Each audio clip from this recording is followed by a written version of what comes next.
अभी समाधि में था।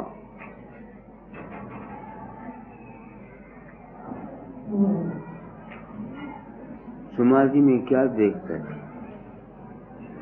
मेरे दिल में सवाल आता है, Fakir Chand, why do you go इन समाधि?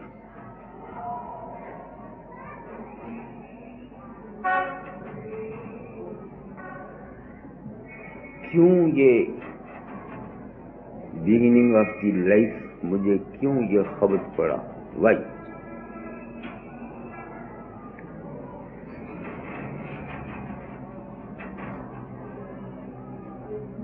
सोचता हूं इसका कोई जवाब नहीं मिलता। इसका कोई जवाब नहीं मिलता, क्योंकि 20वीं सदी का आदमी हूं, इंटेलेक्ट बड़ी हुई है।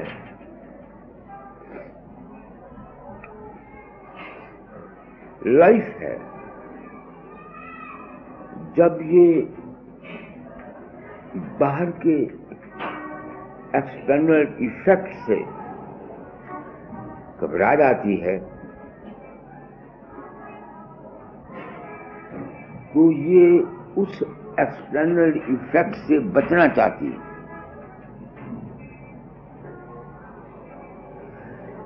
जिस तरह से सारा दिन इंसान काम करता हुआ जब थक जाता है, उसमें नींद में जाने का स्वाभाविक नेचुरल ट्रेंड आता है। वो मजबूर होता है सोने के लिए, कितना ही उसको रिश्तेदार, अजीज से अजीज आदमी उसके पास बैठा हुआ हो, वो उसकी परवाह नहीं करता। करता है, अगर कोई डिस्टर्ब भी करता है उसको कहता है साउंड दे यार, सोने दे मुझे। क्यों? इसलिए कि जो सेल्फ है ये लॉन्ग करता है किसी ऐसी जगह जाने को जहां उसको डिस्टर्बेंस ना हो।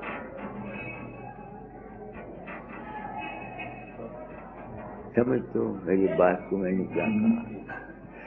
अब ये डिस्टर्बेंस जो है, ये लॉन्गिंग जो है, कब आती है? तुम अपनी लाइफ को बात करो। जब दिन को थक जाते हो, तुम्हारी कर्म इंद्रियां काम करने से टायर्ड हो जाती हैं, तुम में नींद में जाने की क्रेविंग ऑटोमेटिक पैदा होती है। आज मैं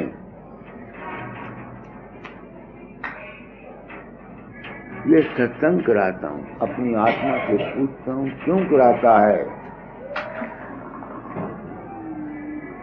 मैं इस जज्बे में आया था, search of God, search of truth, क्योंकि डिफरेंट मजहबों ने मुख्तलिफ किस्म के सजेशंस मिले हुए थे। किसी मजहब ने कुछ कहा, किसी मजहब ने कुछ कहा, किसी मजहब ने कुछ कहा। तो मैंने प्रण किया था कि जो कुछ मेरी समझ में आएगा बता जाऊंगा। आज मेरी लाइफ मेरे सामने आती है, माई ओन लाइफ। छोटी उम्र में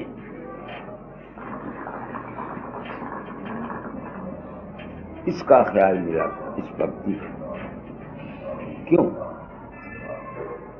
उस वक्त तो मुझे मालूम नहीं था कि why I am going towards this line. बचपन में तो मुझे ये पता नहीं था कि why I am being that this योग और भक्ति और ज्ञान, मुझे इल्म अब मुझे पता। पहली बात, जिस किस्म के माँ बाप के ख्यालात और संस्कार होते हैं वो बच्चे पर पड़ते हैं।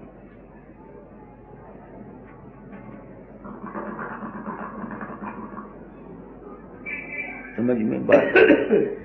क्योंकि मेरी पैदाइश से पहले मैं अपने बाप के घर में शादी के 12-13 साल बाद पैदा हुआ।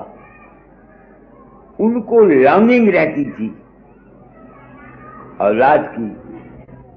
वो जो औलाद के ख्वाहिशमंद होते हैं ये अमूमन साधु संतों के पास जाते रहते हैं। तो वो एक फकीर थे, उनके पास जाया करते थे। तो उनकी दुआ से प्रसाद से मेरा जन्म हुआ। कुछ तो वो संस्कार थे, कुछ मेरी जो बर्थ प्लेस थी वो मेरी नानी जो थी उसके घर में हुई। वो थी विडो, तो वो डिवोशनल हैबिट थी, बहुत थी। घर में ठाकर मंदिर मुंदर पूजा करना, कुछ वो संस्कार आए। और कुछ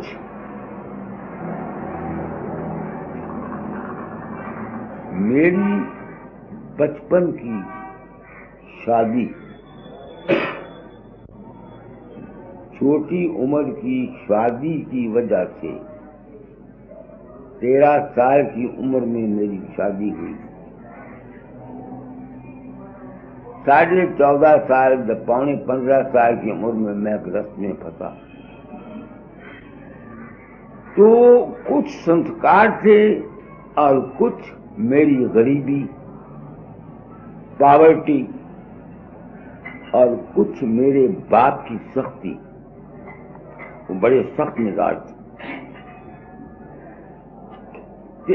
इन तमाम बातों से चूंकि घबराहट महसूस होती थी, ऑटोमेटिक इंसान की तबीयत का जो रुझान है ये रेस्ट करना चाहता है, पीस चाहता है।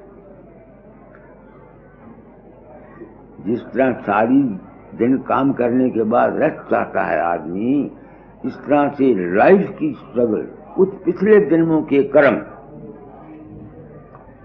वो सब मिल मिला के इंसान की रुझान को इस तरफ ले जाते हैं। नहीं समझ में आती। आज मैं सत्संग में क्या करना, क्या कहना चाहता।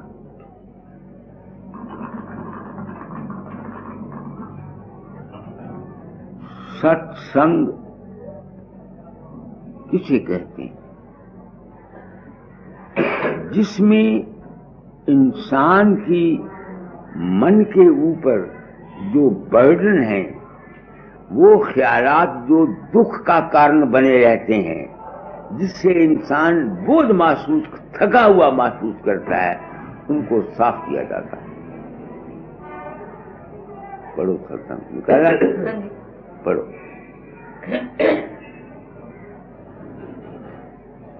सत्संग तीर्थ राज प्रयाग, सत्संग तीर्थ राज प्रयाग, गंग भगति बहे निर्मल धारा, गंग भगति बहे निर्मल धारा, सरस्वती ज्ञान बैराग, सरस्वती ज्ञान बैराग, सत्संग तीर्थ राज प्रयाग, सत्संग। अब तुम देखो, आदमी तीर्थ जाता है, वहां नहाता है, नहाता है कि नहीं नहाता? तुम यूं देखो, जब तुम नहाओ, जिस वक्त पानी तुम अपने ऊपर डाल रहे हो ठंडा, उस वक्त तुम्हारे सेंसेशन ऑफ बॉडी सारी की सारी इकट्ठी हो जाती। जब तुम पानी अपने ऊपर डालते हो, तुम्हारी फिजिकल जो सेंसेशन बाहर को निकलती है ना, उसमें कंसंट्रेशन आती है कि नहीं आती? कंसंट्रेशन कब आती है? जब जो बाहर के अनेक प्रकार के तुम्हारे ख्यालात हैं वो खत्म हो जाते हैं। तो सत्संग में क्या होता है? इंसान अपनी वरीज लेके आता है, सर्टन किस्म के बोझ उसके दिमाग पर होते हैं, उनसे वो वरीज होता है। तो सत्संग में उसकी वरीज का कारण, रूट काज बताया जाता है कि वाई यू आर वरीज,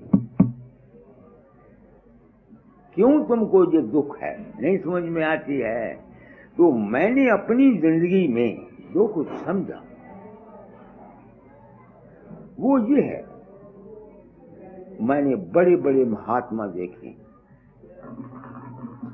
कोई महात्मा अपनी वीकनेस को, अपनी कमजोरी को पब्लिक को नहीं बताता।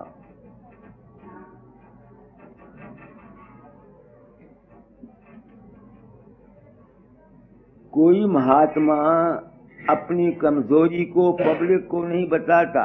एक नौजवान लड़का जिसका कैरेक्टर 24-25 साल तक ठीक रहा, जिसका ब्रह्मचर्य ठीक रहा, वो डिवोशनल कभी नहीं होगा।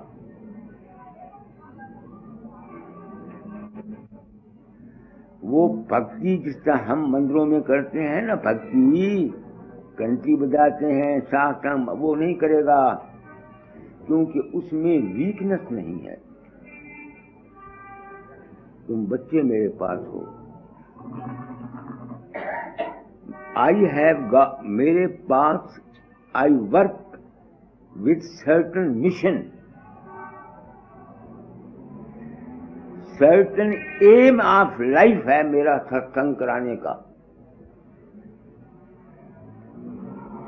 वो क्या एम है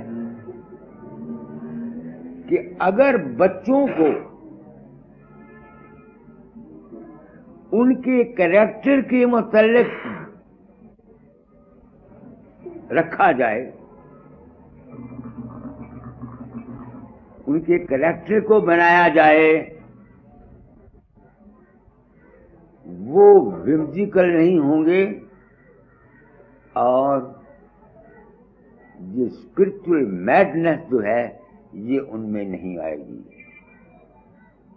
देखो मैं क्या कह रहा हूं।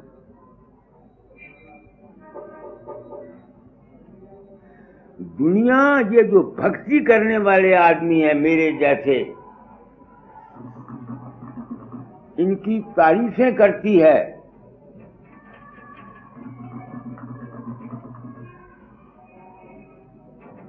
मैं तारीफ नहीं करता। जब ट्रेंड आता है इंसान का टूवर्ड्स डिवोशन, वो नेचुरल इलाज है उसकी वीकनेसेस का, जो उसने कुछ अपने माँ बाप के संस्कार से ली और कुछ अपनी गलतियों से ली। मेरे छोटे भाई राय साहब, मैं इस बात को जानता था। मैंने छोटी उम्र में से इसके कैरेक्टर का ख्याल रखा। मेरा अपना लड़का है क्या पदम चंद, मैंने इसके कैरेक्टर का ख्याल रखा। नतीजा, मेरा भाई यूथ में मेरी तरह डिवोशनल मैडनेस में नहीं आया। मैं कुछ कह जाता हूं, संसार को एक मैसेज दिया जाता हूं। ये टेप रिकॉर्ड करा रहे हैं ना, कभी दिल्ली में ये कहीं सुनाएंगे, नहीं समझ में आया। अब चूंकि वो ओल्ड हो गया मेरा भाई, छोटी उम्र में, पिछली उम्र में सिकनेस आ गई, हेल्थ डिटीरिएट कर गई, अब उसकी ट्रेंड टूवर्ड इनसाइड जाना बट नेचुरल। समझ गए? तो मैं जो मेरे मिलने वाले हैं उनको कहना चाहता हूं कि अपने लड़के और लड़कियों के कैरेक्टर एंड हैबिट्स का को बात करो।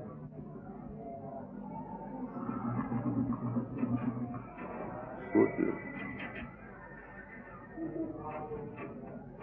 कुछ कहना चाहता हूं,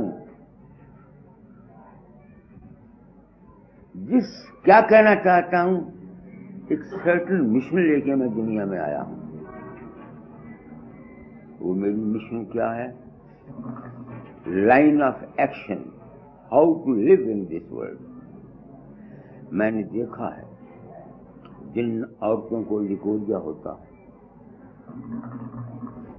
जिनको एनीमिया होता है, जिनके मेंसेस में इरेगुलरिटी होती है, जिन आदमियों को गिरियान होता है, जिन आदमियों को नाइट एमिशंस आते हैं, उनमें अशांति का आना कुदरती बात है।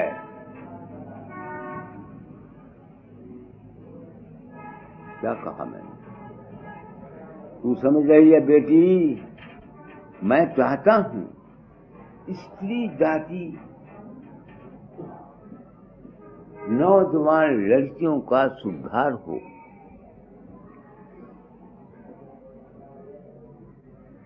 नौजवान लड़कों का सुधार हो। ये है मेरा मिशन।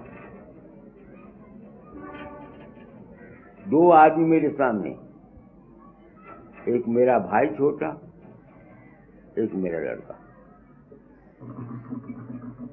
और एक सुरेंद्र। वो डिवोशनल नहीं है।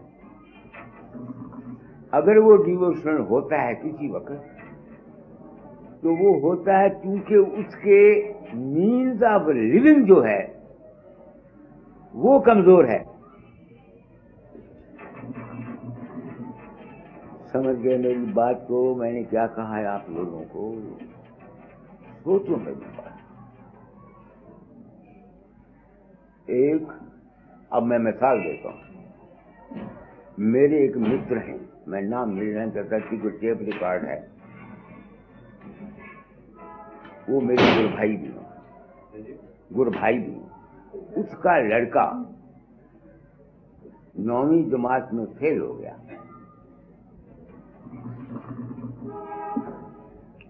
वो उसका बाप मेरे पास आया, मैं फरीदकोट था, मुझे कहता मेरा लड़का फेल तो हो गया मगर भक्ति बड़ी करता है। क्या भक्ति करता है? मकान में बैठकर कृष्ण महाराज की मूर्ति रखी हुई है, छाने बजाता है, एक एक घंटा मस्ती में गाता रहता है।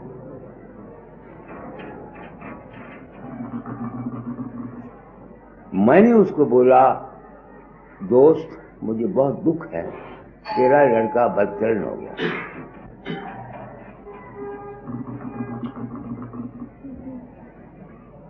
समझ रही है?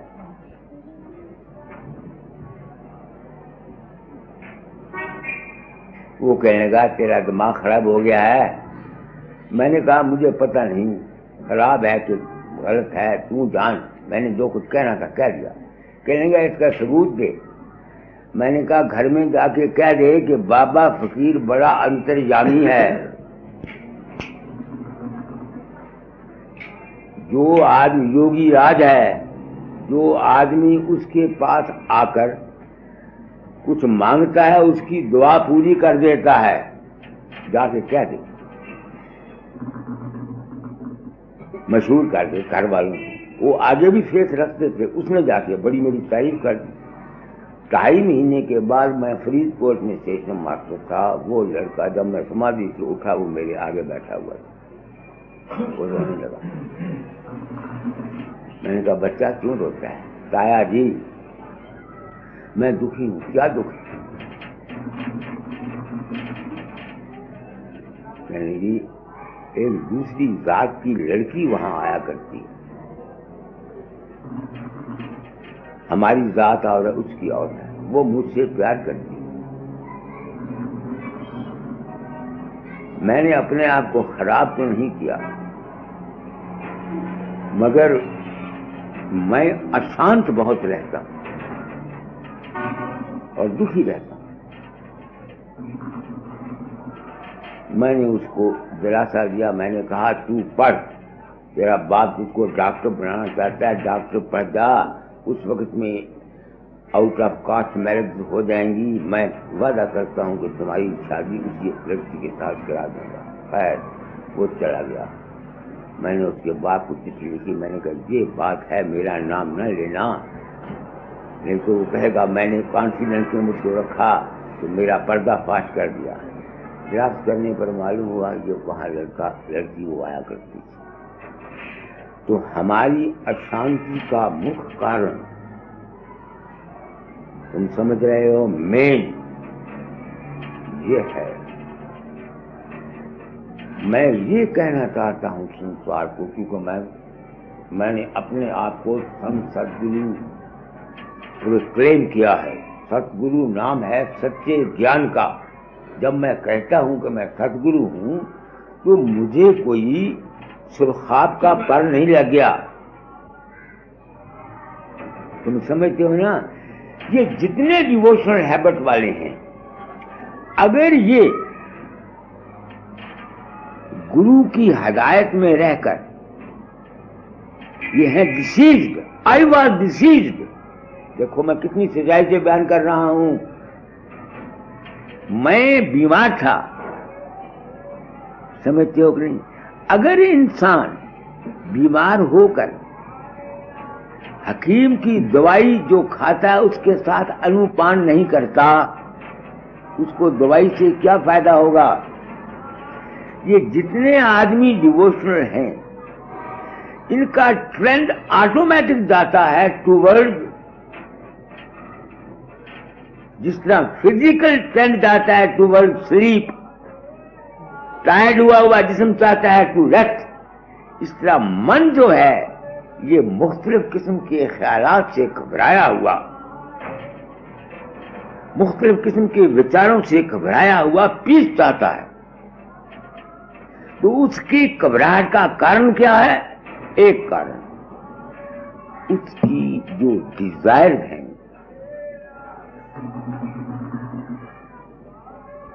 वो काम के सेक्स की जो होती हैं, ये उसके माइंड को वीक करती हैं।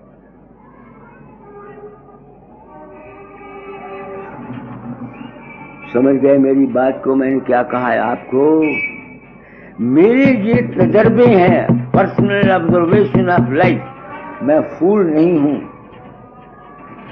इस 82 साल की उम्र में मैं,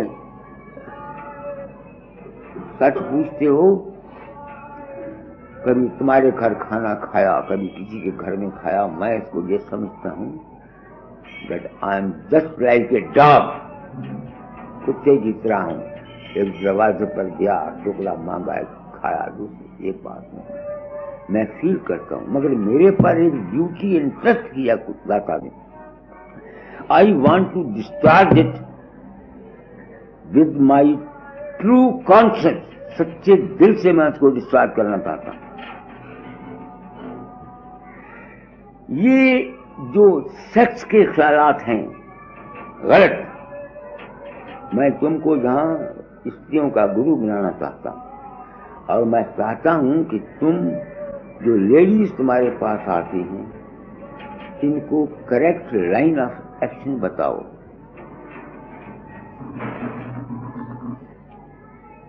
अब इसका सबूत मैं देता हूं अपनी लाइफ। एक principal Nanda government college Lahore का 1942 में मेरे पास आया। होशियारपुर जब मैंने मकान अपना नए मकान में दाखिल हुआ तो वो मुझे कहता है, बाबा जी मैं अशांत रहता हूं। उसके एक लड़का एक लड़की, नहीं समझ में आती, वेल बिल्ट शरीर उसका, बिल्कुल कोई कमजोरी नहीं थी, मगर वो अशांत रहता था। 700-800 तनख्वाह लेता था, गरीब, पॉवर्टी भी नहीं थी, फिर भी वो अशांत रहता था। मैंने उसको देखा, मैंने कहा अकेले मिलो, पीले मुहां साथ थे। मैंने कहा तुम डिबात्रस हो। उसको बड़ा गुस्सा आया, मुझे पता नहीं था ये प्रिंसिपल है। मैंने समझा कि मामूली दुकानदार है, धोती पहनी, उसका मलमल का कपड़ा पहना हुआ। उसको गुस्सा कहता, पंडित जी आप झूठ बोलते हैं। मैंने कहा क्यों? कहता मेरी बाप मर गया, मेरी मां ने अपनी प्रॉपर्टी बेचकर मुझे एमए कराया और वलायत भेजा। 26 साल के बाद आकर के मैंने शादी की, लव मैरिज। 26 साल तक जब तक मेरी शादी नहीं हुई, मैं तुमको सच, उसने कहा कि मैं कसम से कहता हूं कि मैंने किसी औरत को हाथ नहीं लगाया और ना मैं अपना ब्रह्मचर्य खोया। आप कैसे कहते हैं? मैं गिरा हुआ आदमी। मैंने कहा मैं ये नहीं पूछता, तुम मुझको बताओ स्कूल में तुम क्या थिंक करते रहे हो, क्या सोचते रहे हो, सच बोलो। वो कहने लगा एक बात मैं करता रहा हूं। क्या? क्या? एक फोटो होती है आजकल भी, ये नौजवान लड़कियों के पास एक ऐप है, 40-50 फोटो थी औरतों की, किसी का सिर नंगा, किसी की छाती नंगी, किसी के चित्र नंगे। कहते हैं मैं रोज आध घंटा उन फोटो को देख के अपना मनोरंजन किया करता था। मैंने कहा वो जो तुमने मनोरंजन किया हुआ है, वो तेरे ब्रेन की सूक्ष्म से सूक्ष्म जो प्रकृति थी वो डाउनफॉल हुई, अपनी जगह को छोड़ के नीचे आई। This is the main cause of your अशांति।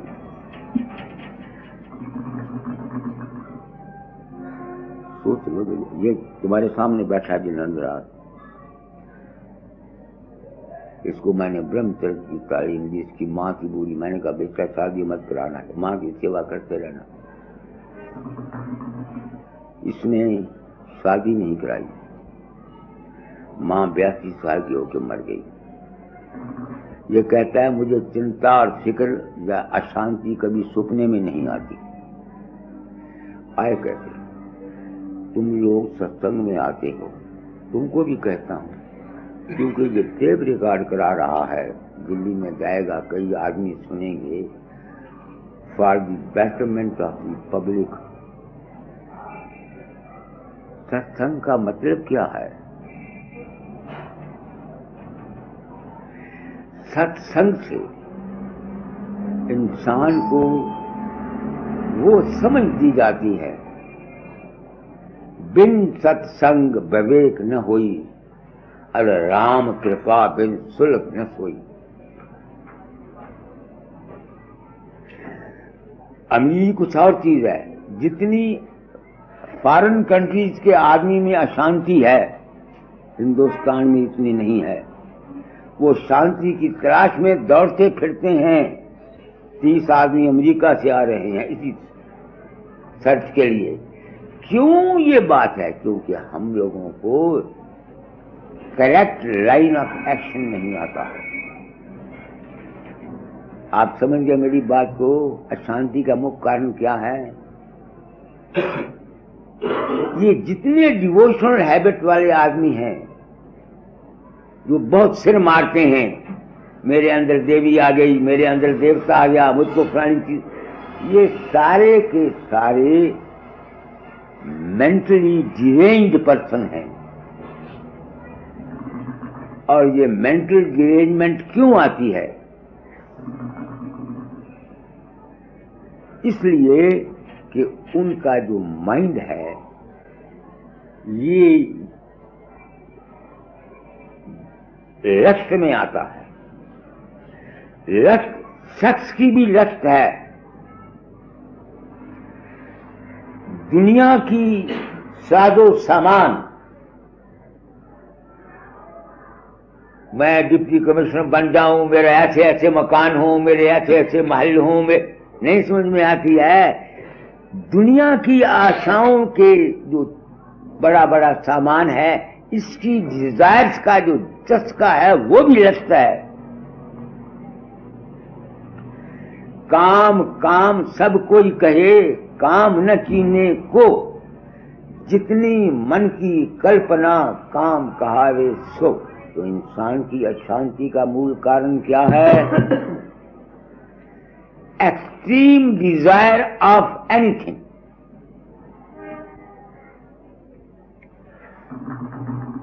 मेरे ये लफ्ज कहे हुए तुम्हारे लिए फायदामंद होंगे जिंदगी में। क्या नाम है आपका सेठ साहब? डोंगरमल, मिस्टर डोंगरमल।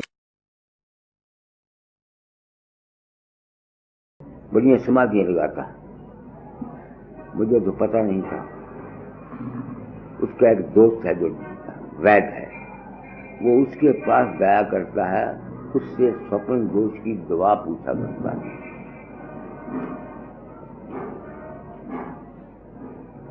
तुम समझ रहे मेरी बात को? मैंने क्या कहा? शब्द था, पढ़ो कड़ी को। क्या है? सत्संग तीर्थ राज प्रयाग, सत्संग गंग भगति बहे निर्मल धारा, गंग भगति बहे निर्मल धारा, सरस्वती ज्ञान बैराग, सरस्वती ज्ञान बैराग, जमुना कर्म धर्म व्यवहारा, यमुना कर्म धर्म व्यवहारा, प्रेम प्रीत अनुराग, प्रेम प्रीत अनुराग, सत्संग तीर्थ राज प्रयाग। सत्संग में क्या मिलता है? वो ख्यालात दिए जाते हैं जिससे जो ख्यालात तुम्हारे दिमाग पर पड़े हुए हैं, जो तुम्हारी अशांति या दुख का कारण बने हुए हैं, उनको वॉश आउट किया जाता है। जिस तरह पानी के नहाने से मैल उतर जाती है ना, तो सत्संग के वचनों से, करेक्ट अंडरस्टैंडिंग से क्या मिलता है? रॉन्ग आइडियाज, गलत सजेशन जो दिमाग पर। ये मेरा तजर्बा है अपना। मैंने 1905 में नाम लिया, 1916 तक, हालांकि मैं बड़ा भारा डिवोटी टू दाता दयाल था। I was the extremest lover of my guru. प्रेम के रंग में मैं नाचा करता था। नहीं समझ में आती है? प्रेम के रंग में मैं गाया करता था, मगर मुझे शांति नहीं थी। नहीं समझ में आती है? कुदरत ने मेरा इंतजाम कर दिया। क्या? मैं बसरे बगदाद चला गया 12 साल। वो जो 12 साल का मेरा पीरियड था,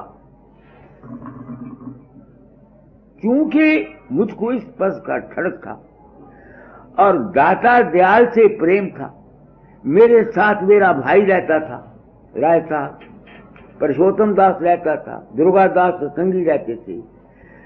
मैं 12 साल में बसरा शहर नहीं देखा, बगदाद शहर नहीं गया, क्योंकि वहां ब्यूटी ज्यादा थी। इस मन का, तुम नौजवान हो, अपने मन की हालतों को देखो तो सही। तुम्हारा मन 24 घंटे में करता क्या रहता है? नहीं समझ में आती है? वो जो 12 साल का मेरा ये सेलिब्रेशन थी और मेरे माइंड की पैरोड थी, उसने मुझको पीसफुल बना दिया, शांत बना दिया, शांत। क्योंकि आगे औलाद नहीं थी, दाता ने कहा फकीर अब अभ्यास से ब्यास छोड़ो, संतान पैदा करो। मैं वापस आया, मैंने संतान को संतान के ख्याल से पैदा नहीं किया, मैं गृहस्थ में ज्यादा रंपत हो गया, बेवकूफों की तरह, जिस तरह से आजकल के नौजवान बच्चे, लड़के और लड़कियां रंपत होते हैं। वो जो मेरी पीस थी वो चली गई,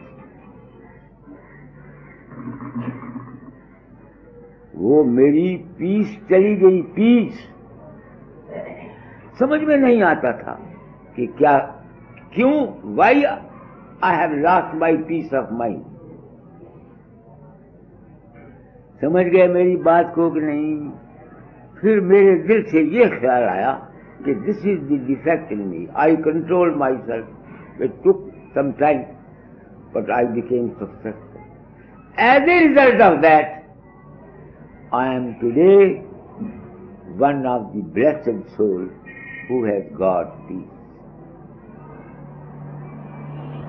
समझ गया मेरी बात को कि नहीं? आप लोग में से कई आए हैं, सत्संग में जाने से क्या फायदा, बस ये सत्संग होते हैं।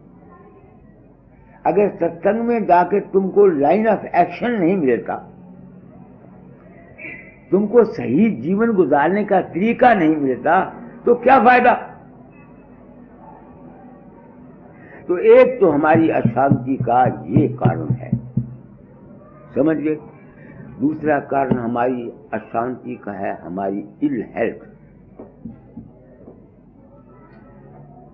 इल हेल्थ का कारण है हमारा अपनी टंग पर कंट्रोल ना होना। हम अपने ऊट पटांग खाते रहते हैं, डाइट को अंडर कंट्रोल नहीं रखते। नहीं समझ में आती है हमारी खुराक गलत। मैं आया ना यहाँ, आप लोगों ने तो उतनी मेरी सेवा की जो शायद कोई किसी राजे को भी ऐसी खुराक नहीं मिलती जैसी आप लोगों ने की, ठीक है ना? मगर वो जो खुराक थी वो मेरे माइंड के लिए सूटेबल नहीं। इंसान का जो जैसा वो खुराक खाता है उसका वैसा मन बनता है।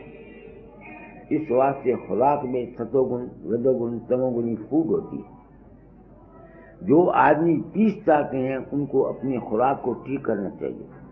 तो जो पीस चाहते हैं उनके लिए ये है भाई मांस शराब न भी खाओ, नहीं समझ में आती है, ज्यादा तमोगुणी चीजें न खाओ, बासी चीजें मत खाओ, नहीं समझ में तुम्हारी बात आती है? तो हमारी अशांति का ये कारण है। आप लोग सत्संग में आए, मुझे नहीं पता आप क्यों आए।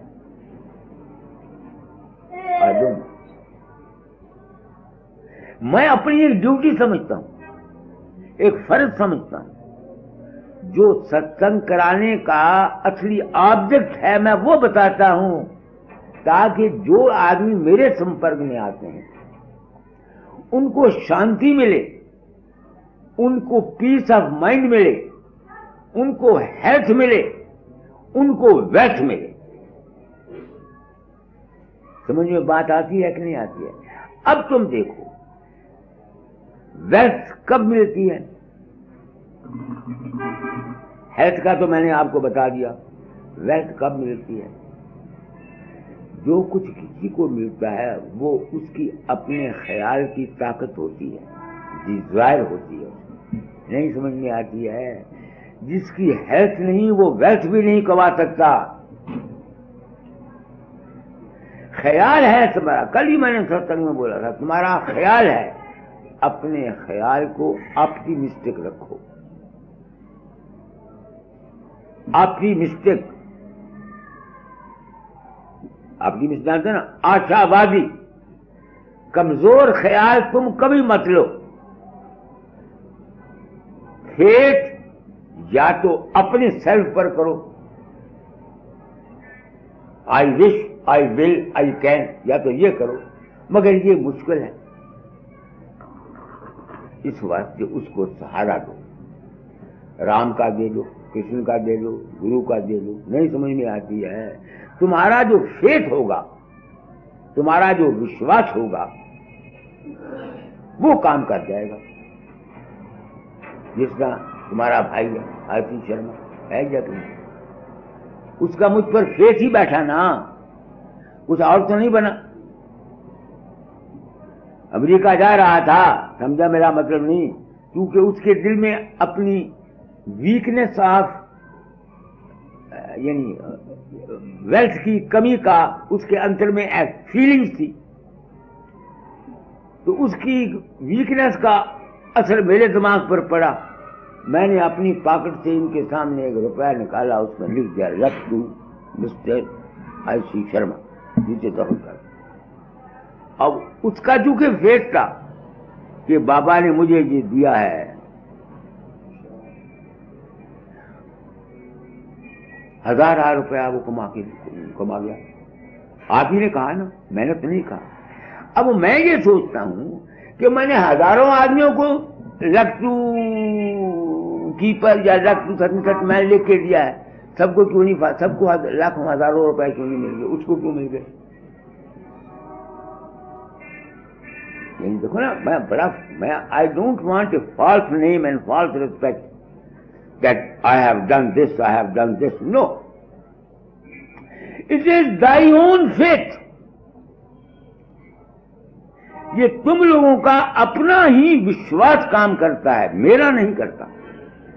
मेरी गुड विशेस हैं, इसमें कोई शक नहीं, मगर अगर दूसरा रेसिपेंट नहीं है तो फिर क्या करना है? तुम सत्संग में आयो, तुमको विवेक देता हूं, समझ देता हूं, क्या फेथ रखो, हमेशा ये यकीन रखो कि यू विल बी सक्सेसफुल। अगर तुमको फेलियर होता है, कई कहते हैं कि हम बड़ी कोशिश करते हैं, फेलियर होता है।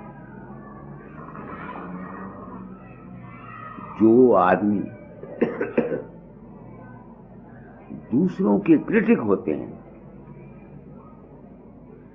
जो आदमी दूसरों के क्रिटिक होते हैं, क्रिटिक जानते हो ना,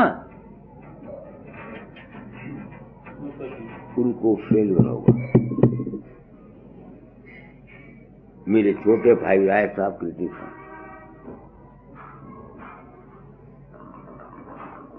आप समझ रहे मेरे भाव को कि नहीं है?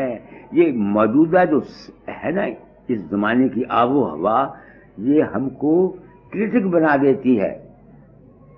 हमको दूसरों से कोई गर्ज नहीं, किसी ने गलती खाई, कोई कुछ करे, हमको क्या, हमको अपना मीन्स अपना ख्याल रखना चाहिए। मैं क्रिटिक नहीं।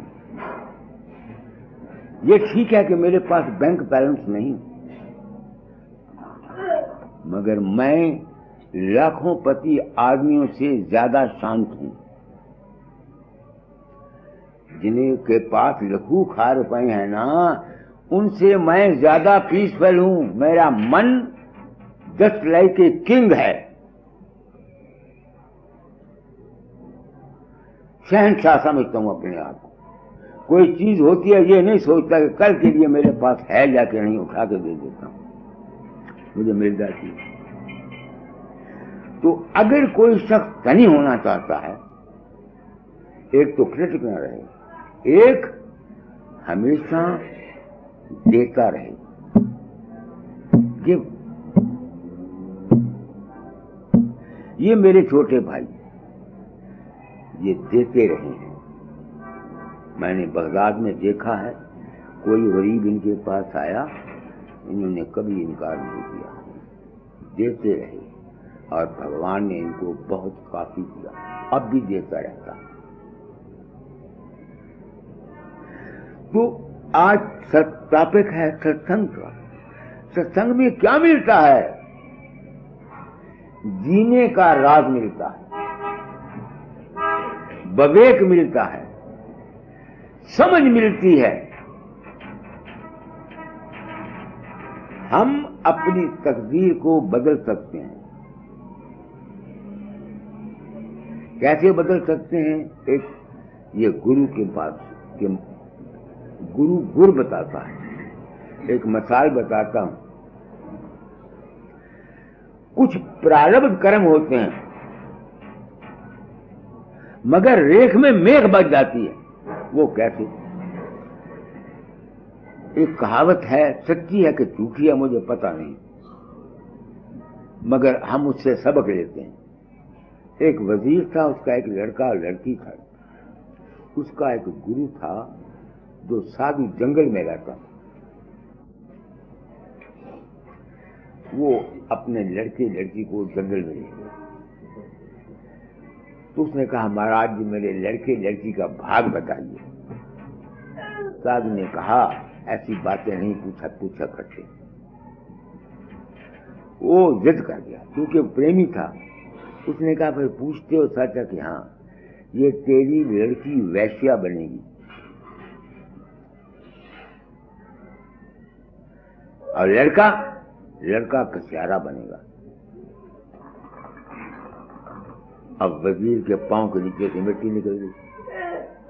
तो ये क्या हुआ? ये क्या हुआ? वो दुखी हुआ। उन्हें कहा, दुखी मत हो, जब वक्त आएगा मैं इनकी मदद कर दूंगा। वजीर चला गया। उस वक्त छोटे छोटे राजे होते जो किसी दूसरे राजा ने अटैक किया, वजीर मारा गया, उसकी औरत भी मारी गई, राजा भी मारा गया। दूसरे राजे ने आके उसकी उस शहर पर कब्जा कर लिया। वो बच्चे थे, वो आवारा हो गए। लड़की जो थी उसकी रोटी का कोई सामान न मिला, वो वैश्या बन गई और लड़का जो था वो कचारा बन गया। काश खोदता, बाजार दे आता घोड़े को। अब उस फकीर का अंत समा आया। अंत समा जानते हो ना, आखिरी उम्र वक्त आया। उसने बोला, भी मैंने वादा किया हुआ था वजीर के साथ, चलो उसके गांव में। उस गांव में आया, वहां विराज किया। उस लड़की के पास गया। उसने कहा, तू मुझे जानती है? उसने कहा, मैं जानती, इतनी छोटी होती थी, मुझे याद है एक दफा जंगल में साधु के पास गए थे, खबर नहीं आप हैं या कोई और था। उन्होंने कहा, मैं ही था। फिर पिछले जन्मों के कर्मों के अनुसार तेरी किस्मत में रोज नया पुरुष है, इसको मैं नहीं बदल सकता। फिर तू अपनी फीस ज्यादा लगा दे, जगह बदल दे। तेरी किस्मत में नया पुरुष जरूर है। जितना पैसा आता है उसको गरीबों को दान किया कर, खुद भी खा, जमा मत कर, तेरा अगला जन्म बन जाएगा। इस जन्म में भी भूखों से बच जाएगी। ये तो तेरा प्रारब्ध कर्म है कि भोग भोगने से चलता नहीं। लड़के को उसने बोला कि तेरी किस्मत में काश खोद कर रोज नए घोड़े को देना है। तू अपना घोड़ा एक ले, उसको काट खोद के डाल दिया। दूसरे दिन तेरा काट खोदा हुआ नया घोड़ा खाएगा, उसको ज्यादा कीमत पर बेच दे, घोड़ों का सौदागर हो जा, जो पैसा आता है दान करो। मेरा कहने का मतलब ये है, मेरे साथ क्या किया दाता ने। आप हमको देखिए, मैं और मेरे भाई सिपाही की लड़के, वो 12 रुपया तनख्वाह लेकर रिटायर हुआ, 6 रुपये पेंशन मिलती थी उसको। ये दाता की दया रेख में रेख मारती। आज मेरी क्या पोजीशन है, मेरे भाई की क्या पोजीशन है, सोचो। मैं कोई पढ़ा हुआ हूं, कोई एमए हूं, कोई लायक हूं, कोई मैन ऑफ पोजीशन हूं, कितनी मेरी रिस्पेक्ट। इस वास्ते किसी कामल इंसान की सोबत में रहना, उसके हुक्म को मानना, ये बहुत जरूरी बात है। ये है गुरु मत। गुरु क्या करता है?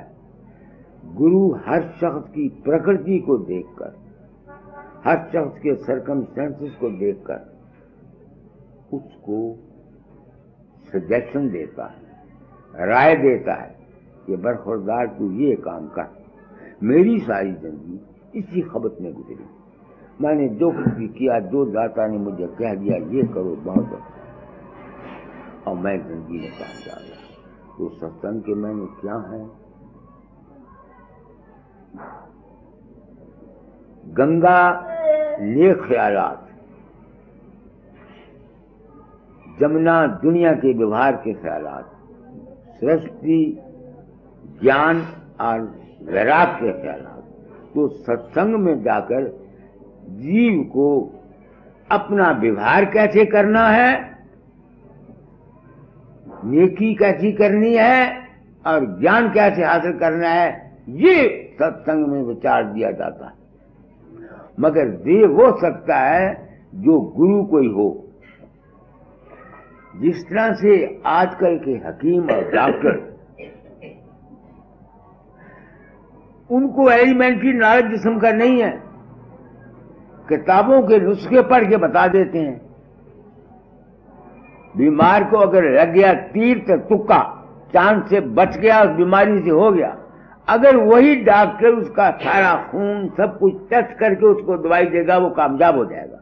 इसलिए बार बार लिखा है, आजकल गुरु जो है जो कस्बे मुआश है, कस्बे मुआश जानते ना, रोटी कमाने का हम गुरुओं ने एक तरीका बनाया हुआ है कि चलो और कुछ नहीं तो फगड़े कपड़े पहन लो, गुरु बन जाओ। जी बेचारे तो भोले फाले, इनको क्या पता गुरु कौन है कौन नहीं। किसी के अंदर बाबा फकीर का रूप प्रकट हो गया तो उसने आके कह दिया बाबा फकीर बड़ा करने वाला है, नहीं समझ में आती है। आज किसी जिंदे ने कहा, कोई आदमी आया था, उसके अंदर कहीं मेरा रूप प्रकट हो गया। मैं कहाँ जाता हूँ दीवाने, कहीं नहीं जाता। ये सब तुम्हारा अपना ही मन का खेल और मन का तमाशा है। तमाम जीव दुनिया में इस मन के चक्कर में आकर के गुमराह हो गए, फंस गए हैं। तो सत्संग में क्या मिलता है, क्या मिलता है? जमुना, गंगा और सरस्वती। जमुना क्या है? दुनिया के हमारा कारोबार, कर्म क्षेत्र। गंगा क्या है? हमारी नेकी करनी, ये करना, ऐसा करना, धर्म करना, पुण्य करना, ये है। और सरस्वती क्या है? वो विचार जिससे तुमको शांति मिले। तो सत्संग से ये चीजें प्राप्त होती हैं। नहीं समझ में आती? मैं नाम नहीं देता आपको। देखो, मैं डिग्री होल्डर हूं। अपने गुरु महाराज की तरफ से नाम देने, जिस तरह चेले बनाने का मुझे आर्डर है। तू तो आया नरदेही में तर फकीर का पैसा, दुखी जीव को अंग लगा कर लेगा गुरु के देता। तीन साहब से जीव दुखी है, निबला बला ज्ञानी। तेरा काम दया का भाई, नाम दान दे दानी। मुझको नाम देने का आर्डर है कि नहीं है? है। बाबा सामन सिंह व्यास वालों के पास में गया, उन्होंने मुझे कहा ये काम कर। मगर मैं इस तरह से चेले नहीं बनाता जिस तरह ये गुरु चेले बनाते हैं और अपना चेला बना लेते हैं। क्यों नहीं बनाते? क्योंकि इस तरह चेले बनाने से किसी को फायदा नहीं पहुंच सकता।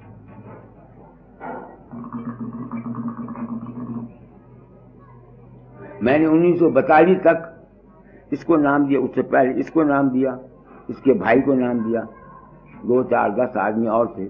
1942 के बाद मैंने नाम नहीं दिया। आप हैरान होंगे क्यों नहीं दिया? तुम आए हो मेरे पास, तुम्हें कुछ कहना चाहता हूं। मेरी बात सूक्ष्म बहुत है, हर एक आदमी समझना जरा मुश्किल है। मेरे साथ एक वाकया गुजरा। एक औरत जबलपुर से 3 बच्चों को साथ लेकर उसका खावंद पहले गई होशियारपुर। मेरी औरत ने कहा कि बाबा तो भाई फिरोजपुर में है। वो 3 बच्चों को लेकर वो औरत इंस्पेक्टर टेलीग्राफ की मेरे पास फिरोजपुर आई। उसकी औरत जो थी वो अभ्यास करती थी। लाल रंग के सूरज में मेरा रूप उसके अंदर प्रकट होता था और शब्द सुनती थी। वो आके मुझे कहती है दाता दयाल, ये 3 बच्चे मुझे तंग करते हैं, अभ्यास नहीं करने देते, कुछ नहीं करने देते। मेरा खाविंद सुबह जाता है, रात को 8 बजे आता है। इसको कहो मेरे बच्चों कुछ इनकी संभाल क्या करे, मुझे कुछ रिलीफ मिल जाए। उसका खाविंद 8 बजे जाता, रात के 8 बजे ड्यूटी से पहले आ नहीं सकता था। मैंने कहा तेरी सास है? कहेंगे नहीं। तेरी नंद है? नहीं। तेरी माँ है? नहीं। क्योंकि मुझे ये यकीन है कि जो आदमी अभ्यास करता है, अपने अंतर में कंसंट्रेट करता है, क्योंकि उसके कंसंट्रेशन करने से उसकी विल पावर बढ़ जाती है, तो जो कुछ वो सोचता है, जो कुछ वो चाहता है, वो पूरा होना चाहिए। तो मेरे दिल में ये ख्याल आया कि ये इतनी अभ्यासन है, इसकी विल पावर में स्ट्रेंथ है, ये बच्चों की तकलीफ से बचना चाहती है और उस तकलीफ को दूर करने का कोई और अल्टरनेटिव नहीं। तो मैंने वली राम हकीम मेरे पास था, जो मेरे तजर्बे है जिंदगी के, तो मैंने उसको बोला अभी वली राम, मेरा इल्म कहता है कि 3 बच्चे मर जाएंगे, तुम समझते हो कि नहीं? उन्होंने कहा ये क्या? मैंने कहा मेरा इल्म है। तो जब वो चली गई तो 9 महीने के अंदर उसके 3 बच्चे मर गए। चिट्ठियां आई, मैं कांपा। मैंने कहा फकीर चंद, इन बेवकूफों को जिनको सत्संग की किया नहीं, इनको सच्ची लाइन ऑफ एक्शन नहीं मिला, सच्चा तरीका नहीं मिला जिंदगी गुजारने का, what to think, what not to think, क्या सोचना है, कैसे, तो तू तो इनको नाम देता रहेगा, ये अभ्यास करेंगी औरतें मर्द, ये अपने गलत ख्यालात से अपना नुकसान कर लेंगे। मैंने नाम नहीं दिया, कांप गया। मैंने कहा ये महापाप है, नहीं समझ में आती है। इस वास्ते सबसे पहले सत्संग की महिमा है। कछुक बिना कीजे सत्संगा, होई मान मद मोहे अभंगा। कुछ दिनों सत्संग करके पहले ये समझो, अपने डिजायर, अपने ख्वाहिशात, अपनी वासनाओं को ठीक करने का पहले तरीका सीखो, फिर नाम जपो। वरना ये नाम जो है, नाम जिसको आज राधा स्वामी मत वाले जो नाम देते हैं, ये नाम सत्संगियों को खा जाएगा।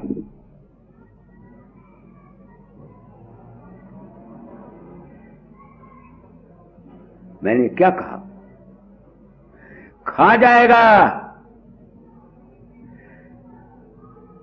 और यही बात जिस पाक जात ने राधा स्वामी मत चलाया है, राय साहब, राय सालग्राम, हजूर मौला मुकद्दस आगरे वाले, उन्होंने अपनी प्रेम बानी में लिखा है कि जिन आदमियों के मन गंदे हैं, ईर्ष्या, द्वेष, बोझ, हसद, कीना उनके दिल में रहता है और वो अपने गंदे ख्यालात को रोकना नहीं चाहते या रुकते नहीं हैं, उनको चाहिए कि बिल्कुल ये शब्द अभ्यास जो है ये बिल्कुल ना करें, वरना उनका अधहद नुकसान होगा।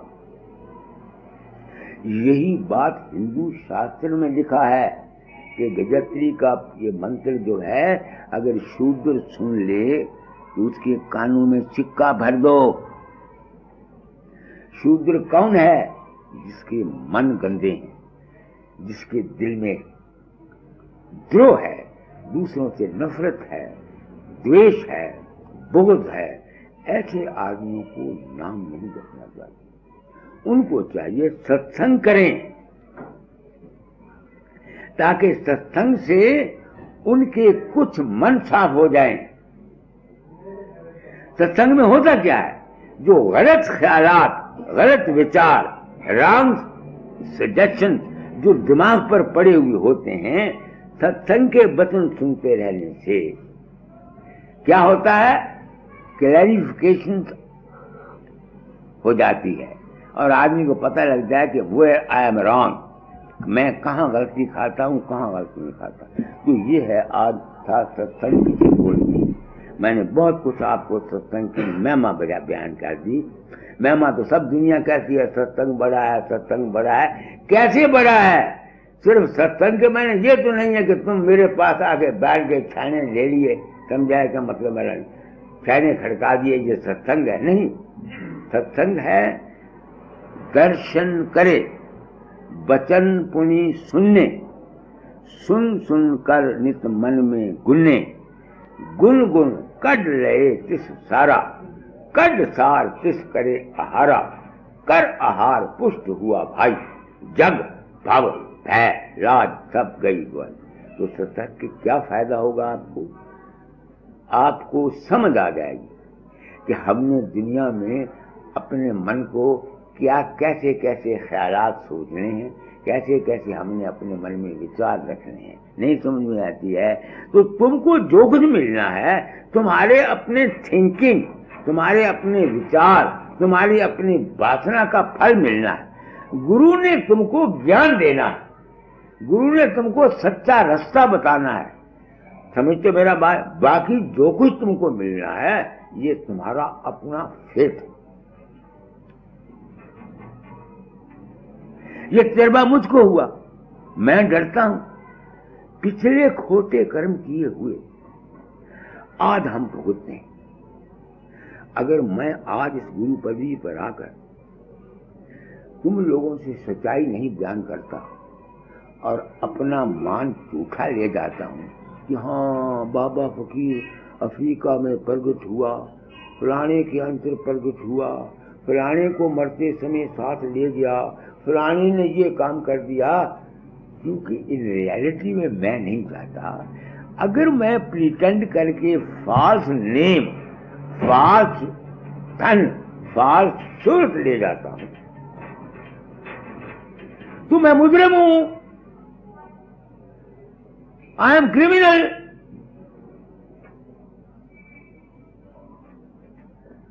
इसका मुझे सबूत क्या है? मैं हूं ब्राह्मण, आवागमन को मानता हूं, आवागमन को मानता हूं। तो एक हमारे हरबिलास साहब सेक्रेटरी हैं, इनके एक बड़े मित्र हैं, पंडित हैं, वो उनके पास विसंगता है। इनके लड़के का टेवा भी वहां दिखाया, उसके सारे हालात ठीक निकले। वहां लिखा कि इसके लड़के ने पिछले जन्म में ये गलती खाई थी जिसकी वजह से उसको ये तकलीफ है। समझो, अगर कोई और पंडित कहता तो मैं मान लेता वो झूठ है, मगर वो जो कहने वाला है उसने रघु संस्था से उसका पत्रा निकाला और वो इनका अपना प्रेमी है, वो इसको झूठ कैसे बोलेगा? अब मेरी बात को समझ में आती है कि नहीं?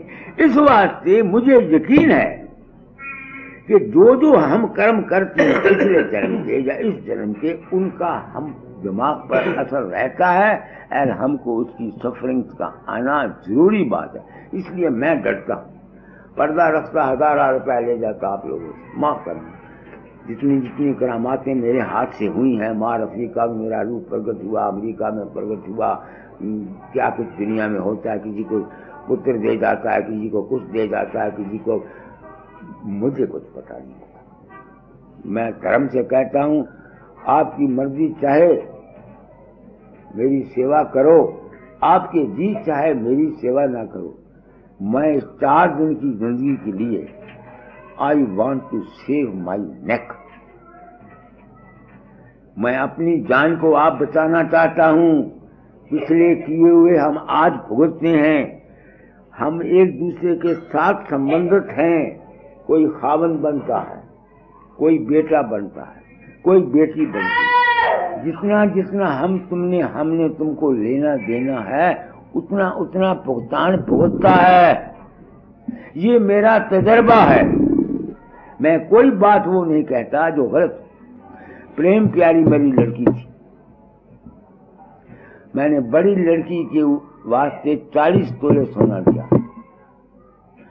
प्रेम प्यारी की शादी पर मैंने सिर्फ 5 तोले सोना दिया। औरत मेरी मेरे साथ लड़ाई करती थी, मैं जवाब नहीं देता था। जब वो मकरावे जाने लगी तो मैंने कुछ नहीं दिया, औरत मेरी गल पड़ गई। मैंने कहा भगवान, 700 रुपया इस लड़की का पिछले जन्म का मैंने और देना है, अब दे दे, रिश्ता टूट जाएगा। मैंने इस रिश्ते को कायम रखने के लिए 700 रुपया इसका रखा हुआ है। प्रेम प्यारी को बोला, बेटी जब तू मकान बनाएगी अपना, अगर मैं जिंदा रहा मैं दे दूंगा, नहीं तो पुरुषोत्तम दास के पास मेरा अकाउंट रहेगा, इससे 700 रुपया ले लेना। बात आई चली गई। और उसने मुझे पागल समझा, दीवाना है, पागल है। वो बीमार हुई, अस्पताल में दाखिल किया गया उसको। मेरे ज्वाई की हालत कमजोर थी, 100 रुपया महीना मेरी औरत मजबूर करती। मैं 6 महीने भेजा, 7वें महीने में मैंने ड्राफ्ट लेके उसको भेजा और उसको पास ले लिए, जा देख आए, तेरी लड़की मर जाएगी। टेप रिकॉर्ड से जरा बच्चे ने उससे लड़े, टेप रिकॉर्ड क्यों? कोई बात नहीं, वो मर गई। तुम समझ तो मेरी बात। ये मेरा पदम है, मैं जानता हूं कि मैंने इससे नहीं लेना, मैंने इसको देना है। अब क्या है, 1600 लेता है, ये नहीं कि वो देता नहीं, 200 रुपया मावार भेजता है वो, मगर मुझे जरूरत अपने लिए नहीं पड़ती। 17.5 मुझे पेंशन मिल जाती है। ये कटनी वाले बैठे हुए दुर्गादास है, मेरे खर्च का ये बंदोबस्त कर देते हैं। हालांकि वो मेरा ड्यूटीफुल सन है, मगर चूंकि पिछले जन्म के कर्म से मैंने उससे कमाई नहीं खानी। तो ये समझ करके मैं क्या कहना चाहता हूं, शांत रखा करो। हम लोग तरफते हैं बेफायदा, किसी भाई से हमने लेना है, किसी भाई से नहीं लेना। जिसका हमने देना है उसने ठग बन गया। तुम कहते हो ना, जिसने भी लिया तुमसे मार मार लिया। जिन्होंने पिछले जन्म का तुमने देना है वो देना है। नहीं समझ में आती है? मैं चाहता हूं तुम लोगों को जो सत्संग का मकसद है वो मिले। सत्संग का मकसद क्या है? तुमको शांति मिले, तुमको तस्कीने कर्म मिले, तुम्हारी हाय हाय मैं जो तुम रोते पीटते रहते हो ये तुम्हारी खत्म हो, तुमको लाइन ऑफ एक्शन। इस वास्ते मैं वो सत्संग नहीं कराता जो दूसरे पंडित लोग कराते हैं। कृष्णोवाच, अर्जुनोवाच, रामायण में ये लिखा है, ये किया है, वो किया है। तो हमको जो कुछ भी मिलता है हमारे कर्म का फल मिलता है। वो सत्संग से क्या मिलता है? समझ मिलती है, विवेक मिलता है, लाइन ऑफ एक्शन मिलता है। हमने कैसे करना है, कैसे जीना है, हमको शांति मिलनी चाहिए। समझ गया मेरी बात को? मैंने बहुत कुछ कह दिया आपको, आपके लिए। आपने मुझे कल कहा था ना कि मुझे फलाने लूट लिया। कोई जिसने पिछले जन्म का तुमने देना है उसने ले लेना। किसी ने बीवी बन के लूट लेना है, किसी ने भाई बन के लूट लेना है, किसी ने चाचा बन के लूट लेना है। जितना जितना देना लेना है वो भुगतान किए बगैर भुगतेगा नहीं। इस वास्ते सब्र और शांति से काम करो, अपने आप को बचा के रखो। नहीं समझ में आती तुम्हारी? तुम आए हो ना, तेरे घर का नमक खाया, हलाल कर जाना चाहता हूं। तेरे घर का नमक खाया है, रोटियां खाई हैं, उसको हलाल कर जाना चाहता हूं। जो कुछ मेरे पास है दोस्तों मैं वो दे सकता हूं। सच्ची बात है, मेरे पास है ज्ञान, मेरे पास है अनुभव, मेरे पास है मेरी जिंदगी का पर्सनल एक्सपीरियंस ऑफ लाइफ। जितना जितना जिसका देना है, और मेरे भाई अशोक उसने लड़कों से नहीं लेना, कर्म है। अब उसका कसूर है नहीं। जब उसकी शादी हुई विजेंद्र की मां के साथ हुई तो उसके टेवे में लिखा हुआ था इसकी औलाद नहीं होगी सुंदरनाथ। अगर हो भी गई तो पेट में मर जाएगी, अगर बचे भी तो 6-7 साल के पहले मर जाएंगे, इसको औलाद का सुख नहीं। ये उसके मेरे भाई के टेवे में लिखा हुआ। अब उसको उस वक्त फिक्र था मेरे औलाद नहीं होगी, तो मुझे कहा करता था प्रेम प्यारी को मुझे दे दो। मैं बात कहता, इसकी जो माँ थी गजेंद्र की, आज इसकी याद आती, वो पतिव्रता स्त्री थी। इसकी माँ जो थी गजेंद्र की, वो राजवती, वो पतिव्रता स्त्री थी। उसके भाग का सुख था, उसके भाग का सुख था। बाज़ वक्त फकीर की दुआ काम कर जाती। एक वाकया मुझको याद है, मैं पुरुषोत्तम दास मनसाराम तीनों ड्रग हाउस में रहते थे बगदाद में। तो ये राजवती बोला नहीं करती थी, मैं जेठ था ना, तो ये 9 बजे हमको दूध दिया करती थी, दूध। हम सत्संग करके मैं भी सो गया, पुरुषोत्तम दास भी सो गया, मनसाराम भी सो गया, हम तीनों सो गए। अब ये बेचारी दूध लेके वहां ड्रग हाउस में बीच में पिलर था, उसके पास खड़ी हो गई। 11:30 बज गए, 2.5 घंटे वहां ये खड़ी रही। आज इसकी याद आती। तो जब पुरुषोत्तम दास की आंख खुली तो उसने एक आदमी की शक्ल देखी, वो कहता है चोर होए, भाई चोर है। मेरी भी आंख खुली तो राजवती खंगी, क्योंकि ना मेरे साथ बोलती थी ना पुरुषोत्तम दास के साथ बोलती थी, मैं जेठ था ना। पुरुषोत्तम दास मेरे साथ लड़ पड़ा कि आप देखो इसको इतनी तकलीफ हुई। मैंने उठा, मैंने राजवती को गोद में ले लिया। उस वक्त का मैं अपना जज्बा बताता हूं। मैंने कहा बेटी, तू औलाद के लिए कहती है बथेरी होगी। मुझे याद है उसके 4 लड़के 2 लड़कियां राज भोग के चली गई। मगर कर्म का चक्र मैं आपको बता रहा हूं। अगर किसी आदमी से तुमको तकलीफ है, कोई दुख है रिश्तेदार से, तो हाय हाय करने से कुछ नहीं बनेगा। हमारे पिछले जन्मों के कर्मों की वजह से किसी से हमें सुख मिलता है, किसी से हमें दुख मिलता है। नहीं समझ में आती है तो मैं सत्संग करा रहा हूं। क्या करा रहा हूं, क्यों सत्संग करा रहा हूं? So that you may have piece, तुमको शांति मिले, तुम्हारी भटकना दूर हो। हाय हाय जो करते रहते हो, हाय ये नहीं, हाय ये नहीं, हाय ये, समझते लुड़िंदा मल मेरी बात को? जहां नहीं है, सुनते हो ना? सत्संग करा रहा हूं ताकि तुम लोगों को पीस ऑफ माइंड मिले। अगर किसी गुरु की संगत से, किसी महापुरुष की सोसाइटी से तुमको पीस नहीं मिलती, तुमको सीधा रास्ता नहीं मिलता, तुमको तस्कीन कल्ब नहीं मिलती, तो क्या फायदा ऐसे सत्संग में जाने का? समझ गए? क्या वक्त हो गया?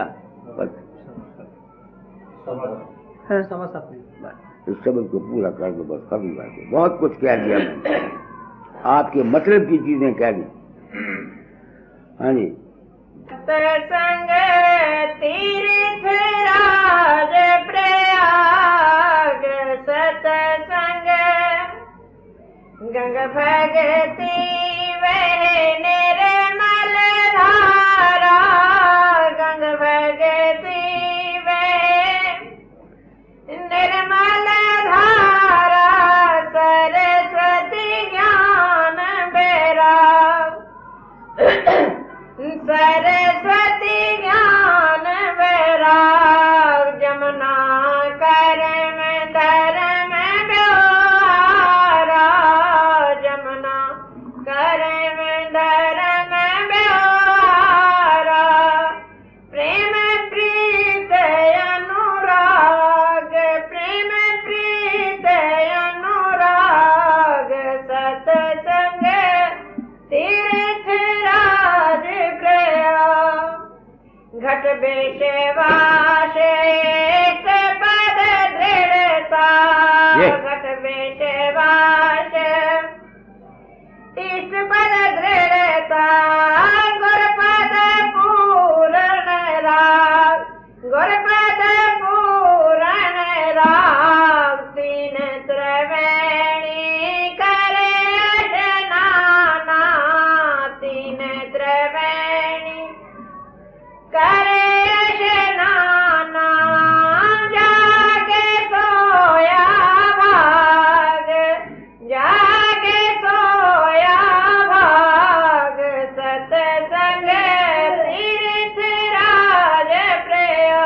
ये है सत्संग की मैना। पक्ष विश्वास, गुरु पद से अनुराग।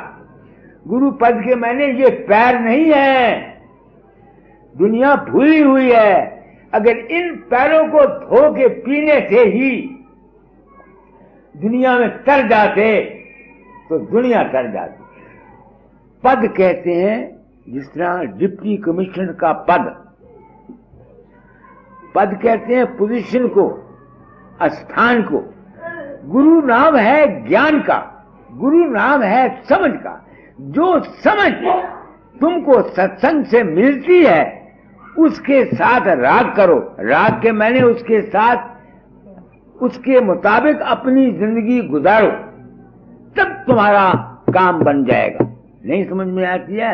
और अगर सिर्फ बाबे फकीर के पैर धो तो कोई पीते रहो, समझे ना, और चार चार सब्जियां बना के उसे खिलाते रहो, गले में फूलों के हार डालते रहो, पैसे देते रहो, तो तुमको मन की शांति नहीं मिलेगी, एक जज्बाती आनंद मिलेगा। क्यों कह रहा हूं, क्यों कह रहा हूं? मैंने आरती की हैं गुरु महाराज की, सोने के ताज, चांदी के हुक्के, संदल के सिंहासन। तुम समझ तो मेरा मतलब नहीं। मैंने ये काम किया हुआ है, उस काम से मुझे क्या मिला? आनंद ही मिला, शांति नहीं मिली। ऐ सत्संगियों, मुझको शांति आप लोगों से मिली, इसलिए मैं गुरु आप लोगों को मानता हूं। क्योंकि मैं था इमोशनल जानते हो ना, जज्बाती आदमी था, सिर्फ प्रेम करना जानता था। जो कुछ दाता मुझे कहा करते थे उसकी मुझे समझ नहीं आती थी, तो वो कहा करते थे, कर सत्संग विवेक के साथ तेरे सिर पर रहे गुरु हाथ। वो कहा करते सत्संग विवेक से कर, मगर मैं विवेक कहाँ जानता था? मैं तो जज्बाती था, नहीं समझ में आती। प्रेम करना ही जानता था, नहीं समझ में आती है। जो वो कहते थे उसकी समझ नहीं थी। जिस तरह एक भगत आदमी प्रेम करता है ना, जिस तरह तुम्हारी लक्ष्मी है, मेरी बहू है ना, इसमें इमोशंस है, भक्ति का जज्बा है, नहीं समझ में आती है ना, मैं इसको प्यार करता हूं। अगर ये मेरा सत्संग 2, 4, 5 सुन जाए, नहीं समझ में आती है, तो इसकी होश ठिकाने आ जाए, इसको correct way of living life आ जाए। बात आपकी समझ में आती है ना? सत्संग की बड़ी महिमा है, बहुत महिमा है, बशर्ते कि कोई सत्संग कराने वाला हो। तो गुरु पद के मैंने क्या है? जो समझ तुमको सत्संग से मिलती है वो। मगर एक बात सुनना, हर एक आदमी इस समझ को हासिल नहीं कर सकता। ये है डेवलपमेंट ऑफ ब्रेन। हर एक आदमी में वक्त लगता है। मैंने आपको मिसाल दिया करता हूं, मेरे पोता हुआ भाई, मुझे बात हमेशा मिसाल देता हूं। तो शाम को मेरा लड़का अपनी बहू को, अपनी वाइफ को मैं अस्पताल में छोड़ आया, तो उसकी लड़की है राणो, वो भी साथ थी। जब सुबह गई तो आगे काका हुआ था, तो राणो पूछते, मम्मी मम्मी मम्मी कहां से आया? तो वो उसको कहती है, बाबा ने होशियारपुर से भेजा। अब तुम सोचो, उस लड़की को सवाई इस जवाब के और कोई वे ऑफ सेटिस्फैक्शन नहीं था, क्योंकि उस लड़की का ब्रेन इतना डेवलप नहीं था कि वो उसको ये पता लगता कि बच्चा कहां से आया। इसी तरह कई जीव ऐसे हैं जिनके ब्रेन डेवलप नहीं हुए, नहीं समझ में आती है ना, उनको तुम लाभ समझाओ भी तो वो समझ नहीं सकते। इसलिए गुरु लोग जो हैं वो इंतजार करते हैं, वेट करते हैं डेवलपमेंट ब्रेन करने के लिए। इस वास्ते कछुक दिना कीजिए सत्संगा। मेरा जो सत्संग है ये हाईएस्ट है। I am not meant for यानी चिल्ड्रन, नहीं समझ में आते, छोटे बच्चों के लिए मेरा सत्संग नहीं है ना, मैं उनको तरफ तवज्जो दिया। हर एक लाइन का मिशन होता है, समझ गए? तो गुरु पद है समझ, विवेक और ज्ञान। नहीं समझ में आती है? आगे सहज सुख मंगल दाता, सुगम सहज सुख मंगल दाता, सुलभ जो सेवे लाग, सुलभ जो सेवे लाग, नहाए धोए निर्मल मन चित हो, नहाए धोए निर्मल मन चित हो, छूट गल मल दाग, छूट गली मली दाग, सतसंग तीर्थ राज प्रयाग। छूट सत्संग करने से क्या होता है? मन निर्मल हो जाता है। मन के ऊपर जो गलत ख्यालात, जो रॉन्ग वे चिंता के गलत ख्यालात हैं, वो धुल जाते हैं, मन को शांति मिल जाती है, और फिर कलिमल के दाग खाते हैं। कलिमल क्या है? कलयुग क्या है? कलयुग में अकल बढ़ जाती है, इंटेलेक्ट बढ़ जाती है, और सबसे ज्यादा दुख हमारी अकल का बढ़ जाना है। यही हमको बुद्धि शांत करती रहती है। तो उससे